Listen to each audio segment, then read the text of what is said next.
다음은 경골 조면이라고 하는 이 부분이 골절되는 거예요. TPLO 수술 후에 어떻게 보면 재수술이 필요한 가장 흔한 이유가 이 부분일 텐데요.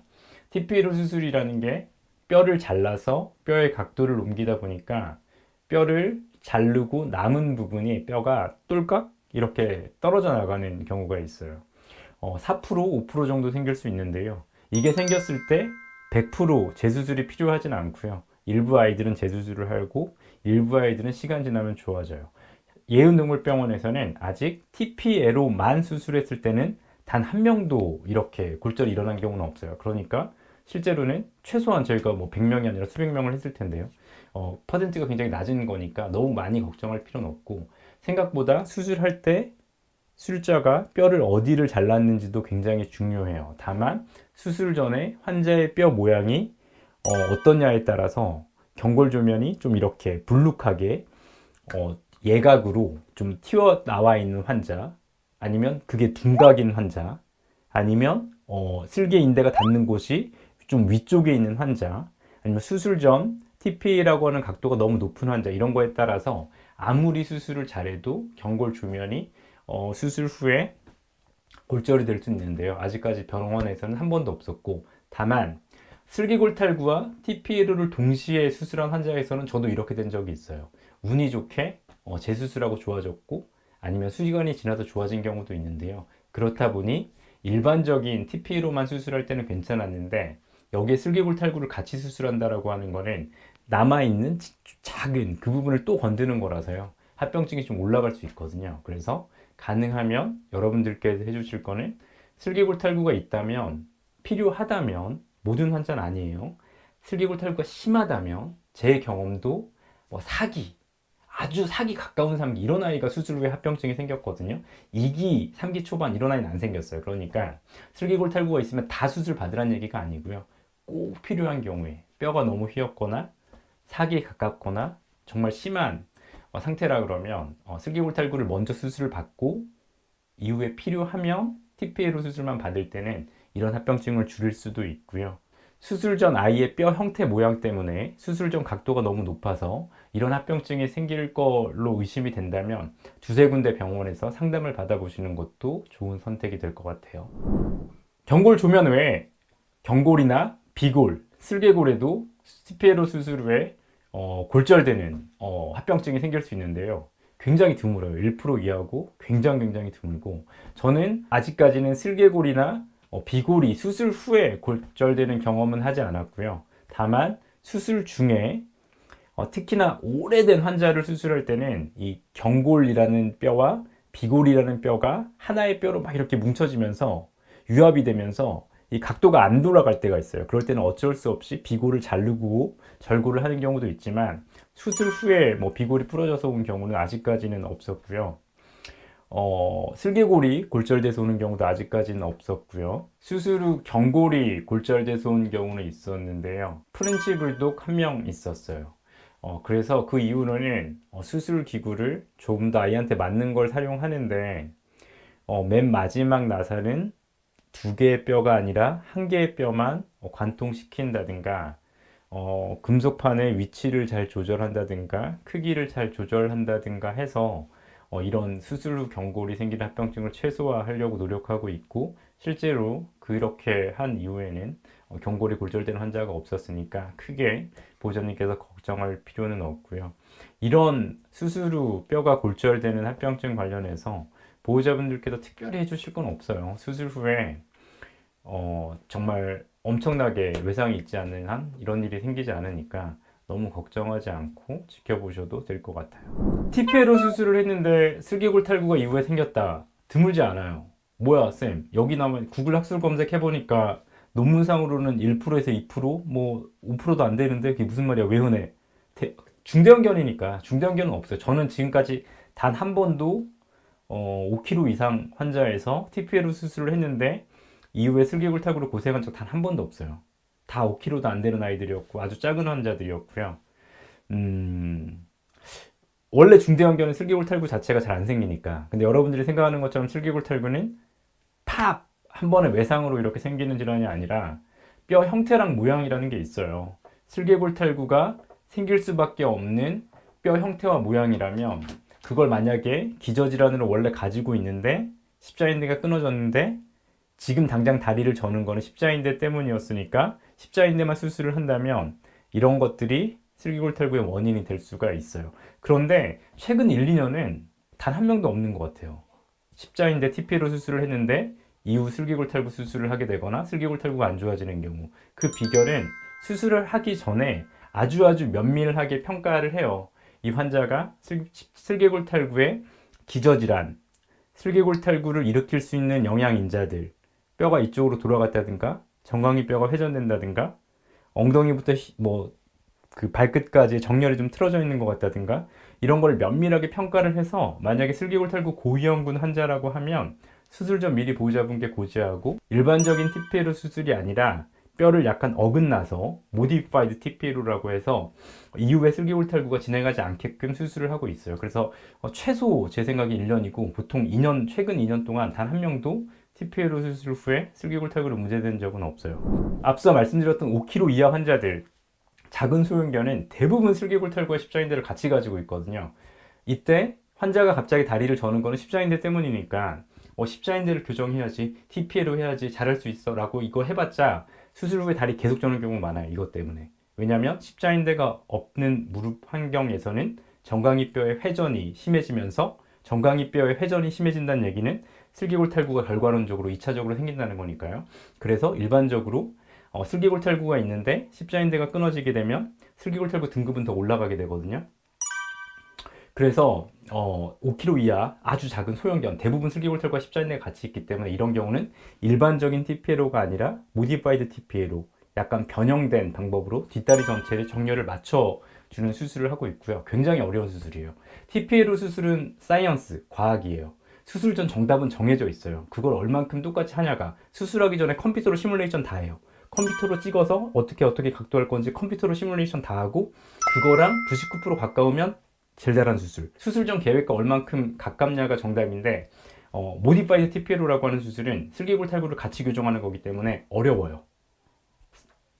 사이언스가 아니라 아트예요. 수술 전에, 수술 중에 결정이 되고 수술 중에 움직여보고 수술 중에 회전해보고 수술실에서 전체적인 정렬을 평가해서 뼈를 몇 도를 옮길지 결정을 해야 되는 숫자의 숙련도에 굉장히 비례하는 수술이라서요. 실제로 많은 경험이 있는 선생님이 수술하는 게 필요해요. 한 연구에서 보면 그 TPA로 수술 후에 정강이 뼈가 안쪽으로 돌아가요. 그러니까 이거는 보호자분께서 뭐라고 하시냐면 우리 아이가 TPA로 수술 후에 무릎이 밖으로 빠져요. 걷는데 바깥쪽으로 이렇게 무릎이 밖으로 빠지는 것 같아요. 뒷다리 전체가 바깥쪽으로 막 돌아가요. 휘청거리는 것 같아요. 왜 이래요? 뭔가 불안정해요. 라고 하고 병원에 오시는 경우가 많은데 그거는 대부분 정강이 뼈가 안쪽으로 회전돼서 그런 거고요. 이 논문에서 보면 12%나 수술 후에 생길 수 있다고 하는데요. 대부분은 반월판 손상과 관련되어 있는 경우가 많고 다음은 슬기골탈구와 관련되어 있는 경우가 많아요. 앞서 말씀드렸던 십자인대 수술을 하는데 완전 단열이었고 반월판까지 같이 제거를 했다라고 하면 십자인대 자체가 정강이 뼈가 안쪽으로 회전되는 걸 막아야 되는데 그런 구조물이 없어요. 만약 십자인대가 없다면 반월상 연골판이 안쪽으로 돌아가는 걸 막아야 되는데 그 구조물도 수술로 뺐어요. 그러면 무릎에는 그런 구조물들이 남아있지가 않죠. 나머지는 근육이 보상을 해야 되는데 수술 후에는 근육이 약하니까 무릎이 막 밖으로 빠지고 휘청거리는 것처럼 보이게 되거든요. 이걸 피벗 쉬프트라고 하고요. 십자인대 완전 단열, 반월상 연골판 수술, 아니면 반월상 연골판을 수술했거나 안 했거나 이런 환자에도 잘 생기게 되는데 이게 너무 심한 경우에는 우리 인공인대라고 하는 수술을 해주는 경우도 있긴 있고요. 하지만 대부분의 경우에는 재활로 좋아지는 경우도 많고요. 슬기골탈구도 마찬가지예요. 슬기골탈구라고 하는 것이 원인이 뭐든 결과론적으로는 정강이 뼈가 안쪽으로 회전되기 때문에 앞서 말씀드렸던 것처럼 슬기골탈구가 미리 있다. 아니면 수술 전 미리 정강이 뼈의 회전이 심하다. 그러면 돌리는 수술을 하게 되고요. 수술 중에 만약에 회전이 심하다 그러면 인공인대 수술을 수술실에서 추가하는 방법도 있어요. 실제로 최근에 나온 알스렉사에서 나온 수술 기구에는 TPA로 수술과 인공인대를 함께 하게끔 나온 수술 도구도 있거든요. 그러니까 이런 부분은 급성의 십자인대, 반월상 연골판 수술한 십자인대 아니면 수술 후에 정강이 뼈가 너무 심하게 돌아가는 환자에서는 TPA로 수술과 인공인대를 수술실에서 동시에 할 수도 있고 TPA로 수술을 했는데 너무 정강이뼈 회전이 너무 극심하다라고 하면 수술 후에 인공인대를 하는 경우도 있는데, 아직까지 제가 수술한 환자 중에서 수술 후에 인공인대 수술을 한 적은 없고요. 다만 수술 중에 반월성 연골판을 면밀하게 평가를 하고 수술을 하고 슬개골 탈구를 동시에 면밀하게 교정을 잘 하면 수술 후에 생기는 이런 합병증을 줄일 수가 있고요. 보호자님께서 하셔야 되는 일은 일단 수술을 빨리 받으셔야 돼요. 십자인대 수술이 늦어지면 늦어질수록 이럴 확률이 확 올라가요. 무조건 십자인대 수술은 부분 단열일 때 수술 받는 게 좋아요. 초기에 수술 받는 게 좋아요. 초기에는 수술을 망설이게 돼요. 약을 먹었더니 너무 잘 걸어. 아이가 되게 아파하다가 너무 잘 걸어. 그래서 이제 수술은 너무 무서우니까 그냥 버틸래 라고 하는 건 되게 안 좋은 생각이에요. 십자인대 수술을 조기에 받으면 방금 말씀드렸던 피벗 시프트와 같은 합병증을 현저하게 줄일 수 있다. 두 번째는 슬개골 탈구가 아주 심하다. 3기 4기다. 그러면 어렸을 때 먼저 슬개골 탈구 수술을 잘 받으시면 이런 합병증들을 줄일 수 있어요. TPLO 수술이 미국에서는 1990년대도 했죠. 1990년 초에도 했어요. 그러다 보니까 해가 가면 갈수록 좋아지는 게 있는데 수술 기구가 좋아지게 돼요. 그러다 보니 최근에는 수술 기구가 부서져서 문제가 되는 경우는 극히 드물어요. 하지만 잠긴 금속판이라고 하는 수술 도구가 생기면서 수술 도구로 인한 합병증, TPLO의 합병증이 현저하게 좋아졌지만 그 기구의 특성상 금속판과 나사 사이가 이렇게 골절되는, 부서지는 경우는 생길 수 있어요. 저희 병원 통계로 보면 TPLO만 수술했을 때는 없었어요. 단 한 명도 없었고요. TPLO와 슬개골 탈구를 같이 교정한 경우는 있었어요. 그러니까 여기서 드리고 싶은 말씀은 TPLO만 수술하게 되면 크게 걱정하실 게 없고, TPLO와 슬개골 탈구를 동시에 교정할 때는 조금 긴장하고 조금 더 적극적으로 운동 제한을 한다든가 이런 것들이 필요할 수가 있는데, 더 중요한 건 1살, 2살에 필요하면 슬개골 탈구 수술을 먼저 받는 게 좋아요.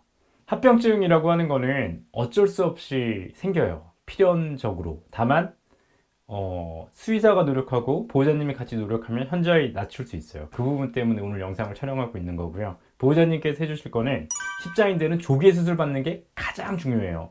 저는 슬개골 탈구에 대해서 수술이 필요한 경우도 있고 수술을 하지 않아야 되는 경우도 있다고 생각해요. 특히 수술을 안 하는 게 낫다라고 하는 경우도 많아요. 물론 수술을 반드시 해야 되는 경우도 많지만, 근데 십자인대는 그런 게 없어요. 그냥 십자인대 질환으로 진단 받았으면, 나이가 아주 많지 않다면, 막 13살, 14살이 아니라면 일단은 수술하셔야 돼요. 뭐 고민이 없어요. 특히 7, 8살 이하다, 10살 이하다, 그냥 수술하시는 게 좋아요. 특히 첫 번째 다리 같은 경우는. 그런데 많은 경우 수술이 연기돼요. 너무 잘 걸어요, 약 먹으면. 약으로 마스킹, 가리는 거죠, 이렇게.